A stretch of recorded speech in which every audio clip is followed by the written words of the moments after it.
Hello and welcome to Business Today Television. I'm Siddharth Zarabi and with me today a very special guest, Rajeev Chandrasekhar, Union Minister of State for Entrepreneurship, Skill Development, Electronics and Information Technology, former chip designer and former pioneer of India's mobile phone industry. Rajeev, always a pleasure having Thank you on the channel. Congratulations to you and the government. You're part of a government that has gotten 5G up and running in record time, a smooth auction and an early inauguration. But the big question that everyone is asking, where is my 5G signal? Handset mein signal nahi hai, network mein signal nahi hai. What really is happening? I ask you this as the person who got the first mobile phone call up in India. Look, I've done this many times in my life and we must not underestimate the degree of difficulty in rolling out nationwide brand new technology and brand new infrastructure. So I think this is not a game about instant gratification that you launch it and then you suddenly have through a snap of a finger or a miracle, suddenly 5G services available all around the country. The companies that are involved, the Jios and the Airtels and the Vodafones of the world, are going to build these networks, and this process usually almost always takes a little bit of time. There is a process of installing the equipment, there is a process of testing the equipment, there is sophisticated radio engineering involved in dimensioning these cells and these cellular networks. So I think we should be patient. It is clear that the 5G era has dawned in India, that there will be some time before 5G is available uniformly at the same level and the same quality across the country. It will take some time. And that is just part of how wireless networks are rolled out. Some people, and we've been running polls and getting feedback, and I'm just posing a couple of questions from them. The first said that then why did the network say that they are going live with 5G if the handset and the network was not prepared? Is that a fair question to ask? No, I think when the country says that we have entered 5G, the day you auction 5G spectrum and you allocate the 5G spectrum, the government's role is more or less done. Yes. And then it is for the private companies to roll these networks out. So for all practical purposes, the government has done what it has to do in terms of enabling the 5G ecosystem and the 5G providers to provide these services. Like I said, it is reasonably commonsensical to understand that these networks don't get built out overnight. It's not a question of just switching from 2G to 3G or 3G to 4G and then 4G to 5G. These are very new pieces of equipment that have to be added to the current networks. There are testing issues and there are characterization issues. I am not an operator anymore, but I can tell you that if I was, I would still be taking considerable amount of time to roll the networks out and make them available as a pan-Indian service. So the government of India has effectively announced that we are in the 5G era. We have auctioned the spectrum, we've allocated the spectrum, and now, as you heard on the day, all three operators gave differing timelines in terms of when they will be rolling out the networks. I personally believe there is a built-in incentive for all of these operators to roll out fast and accelerate the rollout, because the companies that do get the first 5G customers tend to be the guys who will get the second and the third and the fourth. So there is a built-in incentive for all of them to run fast and get these services out there as early and as quickly as possible.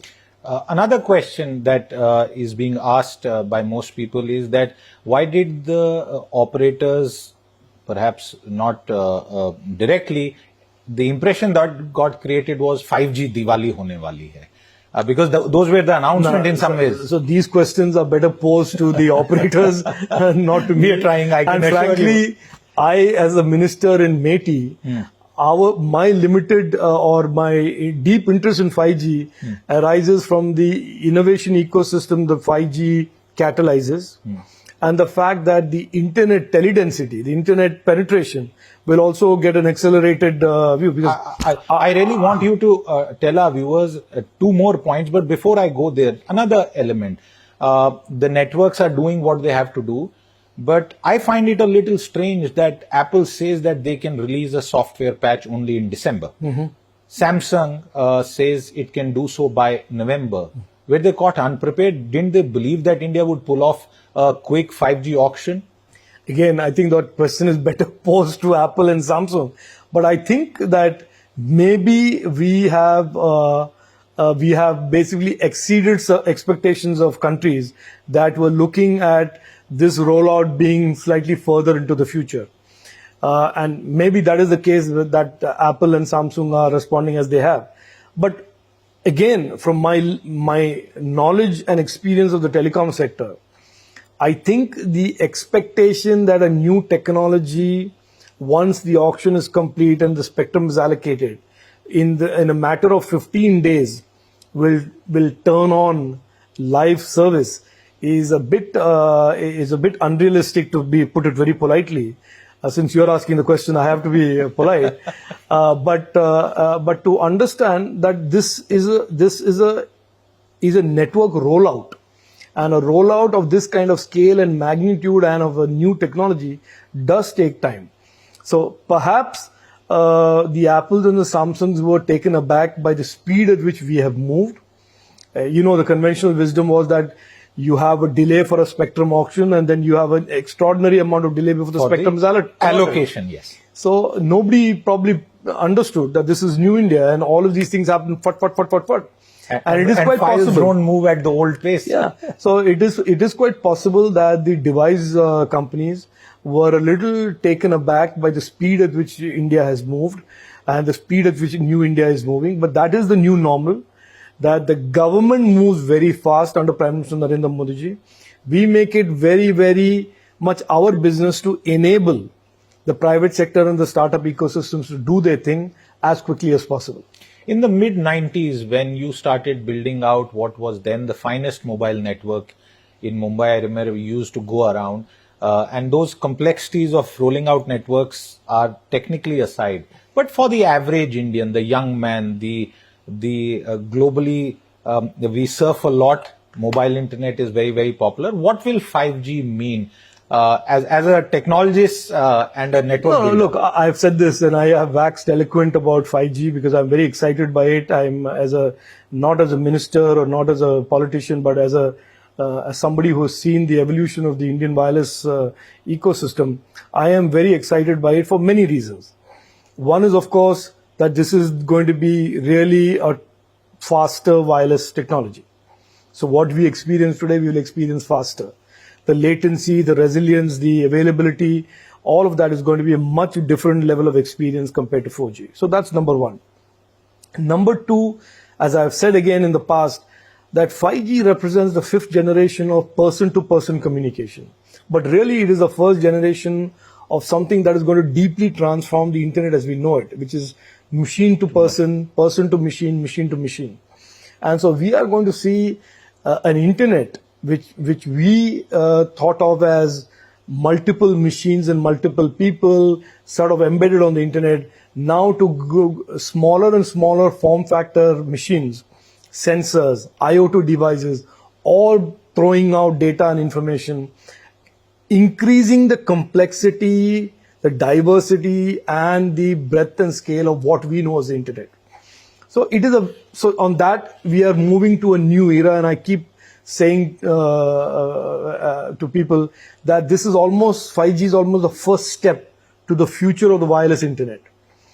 So that is second. And the third is that 5G, unlike any other technology in the past, is going to transform a lot of the adjacent applications and use cases around the core communication use case or the core internet use case.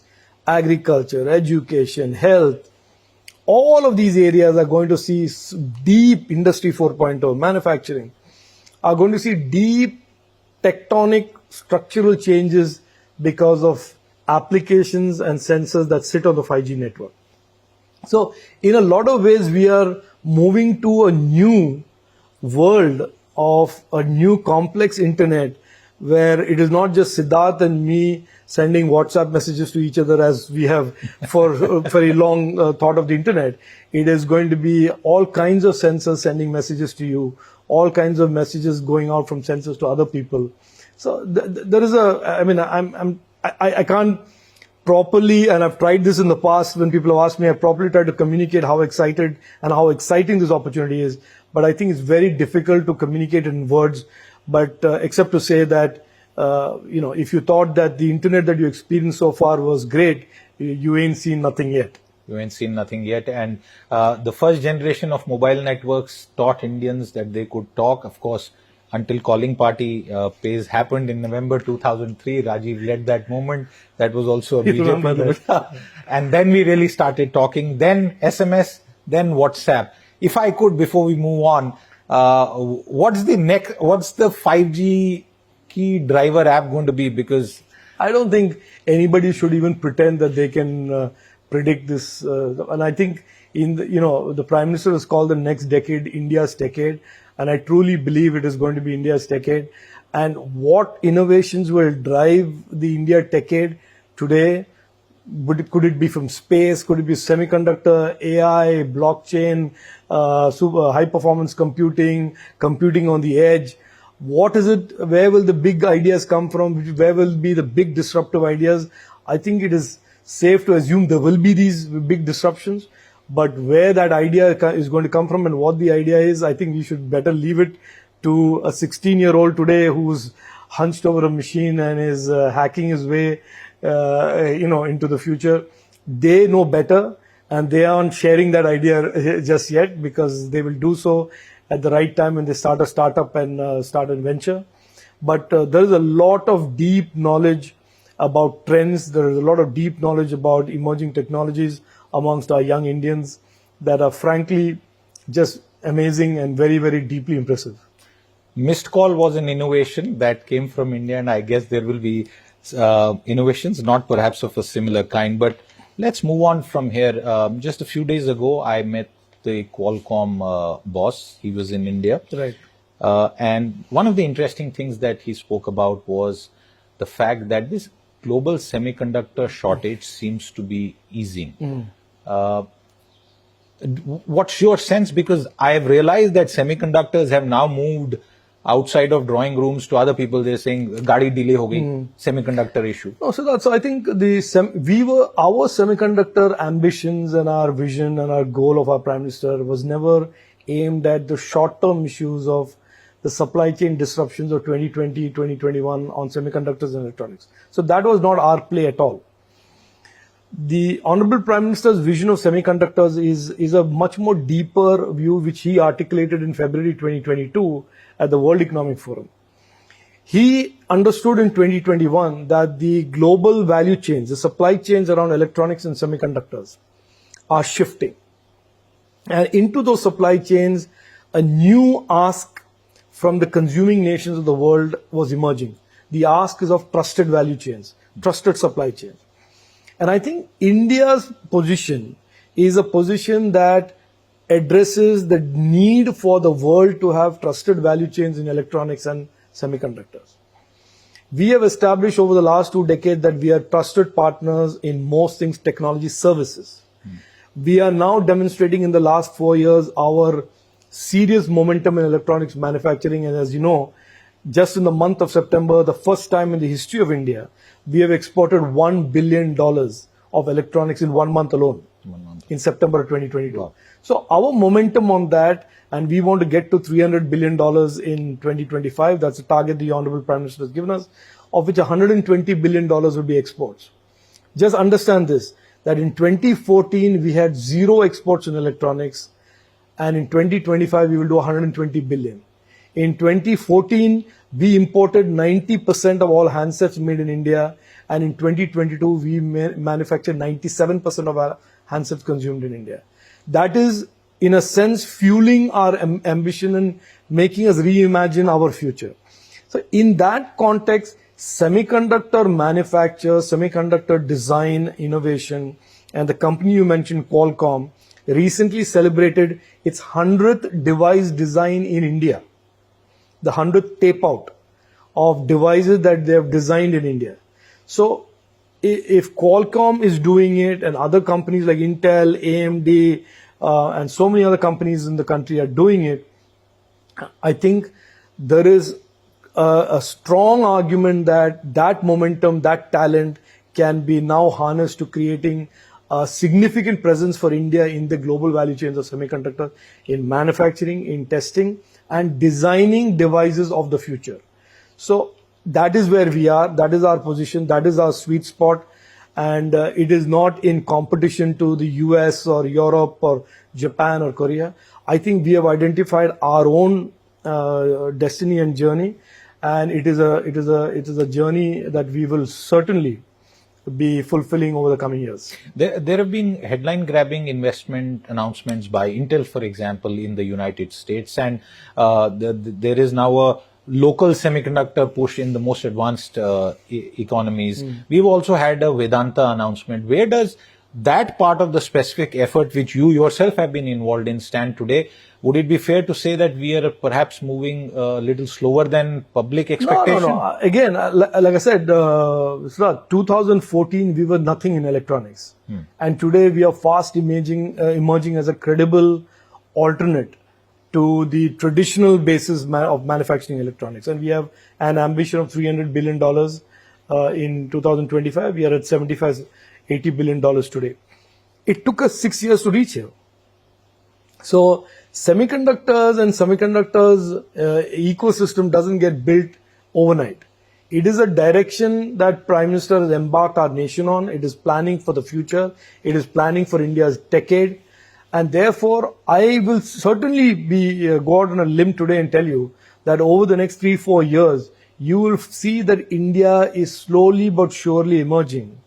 A made in India chipset?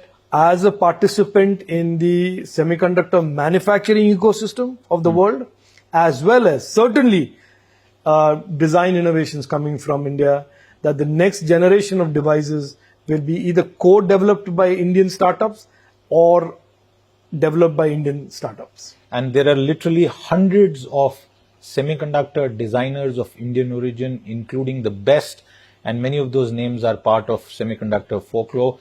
Rajeev was one. I want to ask you one more point, and this is a question that's been there. Why not do something deeper with Taiwan? We are chasing free trade agreements. Why not look at their desire to partner with us? Siddharth, I don't think this is it's an appropriate conversation to say why not do it with one country or why not do it. India today is the largest and fastest growing democracy in the world. We have shown during COVID what India is capable of, and the whole world had to deal with the same crisis and came out of it very different. Every country has come out of it either with economic chaos or social chaos or healthcare chaos. Yeah, exactly. So hyperinflation. We have come out of it, a country of 1 billion plus people. We have come out of it in a very orderly manner, despite all of what the opposition and everybody tried to do. We have had 200 crore vaccinations delivered, fastest growing economy in the world, highest FDI in the world, and we have come out of it clearly earning the respect and awe of the world. So in my opinion, our ambitions going forward is that, as the Prime Minister has said, we were consumers of technology for decades. Today we are in the front line of the countries that are developing original technology.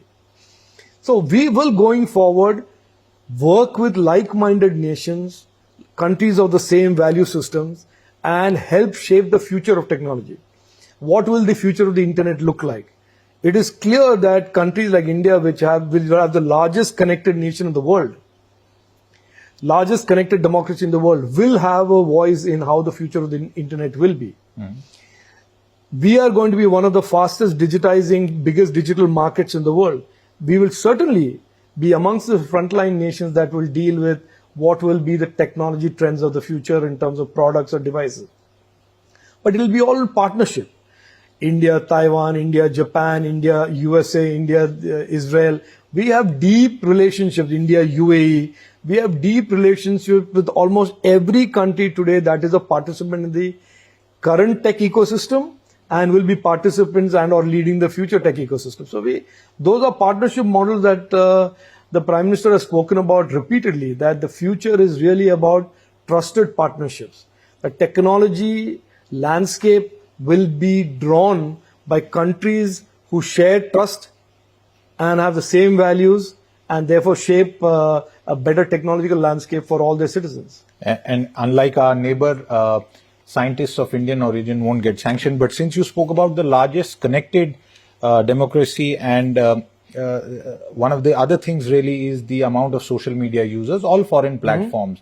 Recently, you yourself tweeted about how foreign companies who dominate that space right now must obey the law of the land. What did you mean by that? No. So look, I think the Indian technology landscape is diverse. It has Indian platforms, it has foreign platforms. In social media, there is a certain domination by foreign jurisdiction origin companies. None of that is a problem for us. We are in a sense a showcase to the rest of the world about how diverse and how rich our internet is and how open our internet is. So unlike China or unlike other countries, we don't wall off our internet. We are open for every company, Indian or foreign, to come here and be an active participant in the Indian internet. But however, there are certain expectations and duties of the government of India to the 1 billion Indians who will soon be using the internet and the 800 million who use it today, which is that the internet must be an open internet. We cannot allow unfair competition, market power to distort the openness of the internet. And this, if you remember, when I was a member of parliament, I fought hard when some telecom companies wanted to oppose net neutrality. And the Prime Minister, after he became Prime Minister, endorsed net neutrality and made sure India endorsed net neutrality, which, by the way, even the US does not. Yes. So we are even more ahead on the principle of openness. On safety and trust, this is a very important issue, Siddharth, because in the Indian internet, given the digitization of our government, a pensioner, an old pensioner, a woman, a child, and a young professional are all active users of the internet. And the internet must be, and the government of India's responsibility is to make the internet safe and trusted. And of course, the internet must be accountable to all people that use it. Have your efforts and the government's efforts in this regard made Facebook more trustworthy, accountable in India, Twitter more accountable in India? I don't know if they have become more accountable to India, but they clearly understand today whether they are A company, B company, C company, whether they are foreign company, Indian company, that we have certain expectations of all platforms who deal with Indian consumers and Indian citizens. And those expectations are, like I said, openness, safety and trust and accountability. And on that, there is no negotiation. There is no zero tolerance of any violation of that. If a platform seeks to be an intermediary and does not want to be held responsible for the content that it carries on it, for it to be misinformation, for it to be false, for it to be, then it's very, very important that they exercise due diligence and or they exercise the ability to detect first originator if there are crimes and criminalities and illegalities that are committed on their platform. Anonymity, which is the protection to privacy, which is what our government endorses, and I have said this in Parliament on behalf of the government, is fine. But anonymity online cannot be a cover to escape from prosecution of criminality and wrongs and user harm that are committed on a platform by a user. Those are certain principles that we have established. And if there is failure to do that, what happens if anybody violates the Indian law? The consequences under the law will follow. So, in the case of an intermediary, if the intermediary ceases to do its duties or obligations under the IT rules or the IT Act, then they cease to be an intermediary. As simple as that. If they cease to be an intermediary, then they are subject to all types of other action that an intermediary today is protected under Section 79 of the IT Act. Sir, some people say that the party is trying to arm twist these platforms. They have massive power because they don't toe the line. Look, I think it is clear that when anybody is caught or is being outed on something, an illegality, there is an instinctive reaction on the internet to go rush to freedom of press, freedom of speech as a cover. Now, freedom of speech in India is a fundamental right, but it's not an absolute right, and the constitution draws out 19 exceptions. So if you're on the internet, if you're anonymous, and you are doing something that is insightful and violating Indian law, that is not violating freedom of speech if somebody comes after you to take that content down or to identify who has published that content if it is criminal in nature. So I think we have to be clear.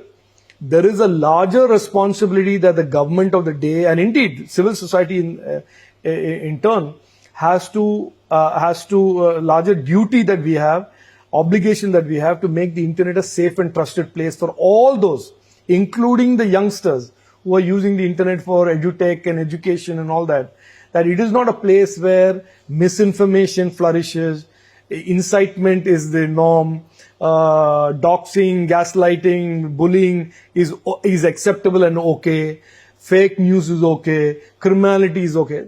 Of course not. None of this is okay. And this is not what the internet was about. The internet was about doing good, creating a better life, connecting people and ideas. But somewhere along the line, the last 5 years, the social media platforms have also allowed user harm to proliferate. And as a government, we are committed, as I said, to the 4 boundary conditions, which is openness of the internet. We want to keep the internet open. We will not allow any big platform to dominate the internet. We want to ensure that the internet is safe and trusted for all Indians who use it, our digital nagriks, and we want the platforms to be accountable to our digital nagriks, that they must not ignore a digital nagrik, even if the nagrik is a small person sitting in one part of the country and using a multi-billion-dollar big tech platform that is headquartered in Palo Alto, California, or New Jersey, New Jersey, or wherever. What about the data privacy of the digital nagrik? That's a fantastic term that you're telling us. A lot of effort there, but again, doesn't seem to have moved very fast, Rajeev. Look, I think, and I'm in a sense excusing you for your desire of instant gratification. Our approach, our Prime Minister's direction is that we should create modern cyber laws that are relevant and are playing the role of a catalyst for the next decade, India's decade. So we don't want these artificial timelines where we quickly legislate something and find that the legislation is dated in the next 8 months or the next 1 year or the next 2 years. We want legislation that will work, that will enable our startups, that will protect our digital nagriks, not for the next 6 months, not for the next 10 months, but for the next decade. So we believe we have a construct. We have built a new framework that will be subject to extensive consultation amongst all stakeholders, the consumer stakeholder, the business and startup segment. We will do extensive, deep consultation. This is a direction from our Honorable Prime Minister that he wants these laws to be stakeholder-driven laws rather than a ministry or a minister or a bureaucrat or a group of bureaucrats. These laws are for the Indian digital nagrik, by the digital nagrik, and on their behalf, the government of India will propose the law. My very final question, and there's much more to discuss, but this is to do with your recent comment about moonlighting being the future of work. A debate that was incidentally triggered at a Business Today event on moonlighting. We have heard companies, we have heard young digital executives of this country say that, we want to do that. You have weighed in on the subject, for the record. Yeah, no. So I weigh in on every subject that affects the Indian youth. Absolutely, I'm not shy about speaking on behalf of those who are trying to build a good future for themselves and in turn are building a good future for our country. My point on this is very simple, that employee entrepreneurship is a trend that we cannot ignore. And in the future, the model is going to involve more and more groups of individuals working together as groups, either loosely connected or tightly connected, who will be doing significant amounts of work, almost akin to individual consultants working in groups. But having said that, I have also said very clearly that if today an employee has a contract with an employer and the contract specifically forbids him or her from doing anything unethical or defining what is unethical or what is against the contract, there is no way that anybody will support any individual from violating a contract that he or she has with the employer. So let's be clear. Moonlighting is a trend, is an idea whose time has come. It will play itself out in the coming years and coming decade in some different forms. More and more people may take to consulting rather than taking full-time employment. More and more people may start startups to do work for companies. All these are trends that may happen. But in the present context, I want to be very clear on behalf of myself, my ministry and Government of India, and indeed a tech sector that is a very important part of our economy, that we will never condone, and it's not a great idea for any employee to start talking about violating a contractual commitment he or she has with the company that employs him or her. So that is something that they should keep in mind. It is, of course, possible that you leave the company and then do something on your own. That is an option that everybody has. But understand that the belief and the affirming contracts and contractual values is as important as saying there is a trend in the future. And these are not binaries, that if you agree to a trend, that this is going to be the trend, somehow the contracts are not relevant or contracts are not valuable. So the trend will play itself out. But if you have a contract today, my message to everybody who has a contract with the company is don't break it and don't do things that are violative of that contract. You've built and run multi-billion-dollar businesses. If you were to go back, would you allow moonlighting in your company? No, so that's what I said. I said if the contract is between me as an employer and the employee forbids him or her from doing any freelancing, then there's no question of me allowing somebody to do freelancing. But if my contract was a consulting contract with that person and that person was doing 5 other consulting contracts, I can hardly hold him or her responsible for those 5 or 6 consulting contracts. It depends on the nature of the contract that you have with your employee or the employer. There is no question of anybody today, especially in a country that is now moving more and more to a country of rule of law, where laws have some, they are sacrosanct, for anybody to make a case that I will violate the law and I violate the contract and I'll do something that is obviously wrong, and then point to a trend and say that trend is where the world is going and therefore that justifies my breaking the contract. That's obviously wrong. That's obviously wrong, but as always, Rajeev Chandrasekhar, thank you very much for all the right answers. Thank you. That is someone who I personally admire, and you heard clear answers on some of the key topics of the day. I've enjoyed this conversation. If you have, thank you very much. With that, it's a wrap on this show. Bye-bye. If you like the video, do like, comment, share and subscribe.